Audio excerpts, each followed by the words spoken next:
तर मित्रांनो, स्वागत आहे तुमचं आपल्या नवीन ब्लॉग मध्ये. तर मी आज निघालो होतो सुंदर अशा एका मंदिरामध्ये. घेतलं आपल्या एका मित्राला आणि निघालो आपल्या कासारे पाट्याच्या रोडने. पण आम्ही बाजार मैदानात पोहोचताच पाहिलं तर सगळीकडे पाणीच पाणी झालं होतं. आणि बघितलं तर नावरा रोड आणि कासारे रोड दोन्ही पाण्याखाली गेलेले होते.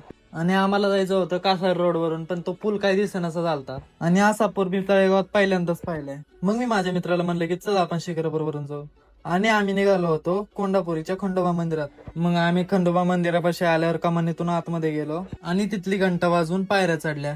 पहिलं आम्ही मंदिरात गेलो आणि दर्शन घेतलं. मग चला तुम्हाला मंदिराचा थोडा व्ह्यू दाखवतो. तुम्हाला जर हे मंदिर आवडलं असेल ना तर कमेंट मध्ये नक्की सांगा. त्यानंतर आपण मंदिराचे 7-8 सिनेमॅटिक शूट घेतले. जर तुम्हाला सिनेमॅटिक शूटचा रिझल्ट पाहायचा असेल तर कमेंट मध्ये नक्की सांगा. त्यानंतर आम्ही निघालो आपल्या घराकडे. जाता जाता बजरंग बलींचं दर्शन घेऊन निघालो. पुढे आल्यावर थोडं गारठा सुटला होता, त्यामुळे आम्ही म्हणलं थोडासा नाश्ता करून घ्यावा. तर मित्रांनो, तुम्हाला जर आपला व्हिडिओ आवडला असेल तर व्हिडिओला लाईक कमेंट शेअर करून आयडीला फॉलो नक्की करून जावा. नक्की करा राव फॉलो. तुम्ही आयडीला फॉलोच करत नाही तर चला भेटू आपण आपल्या पुढच्या ब्लॉग मध्ये.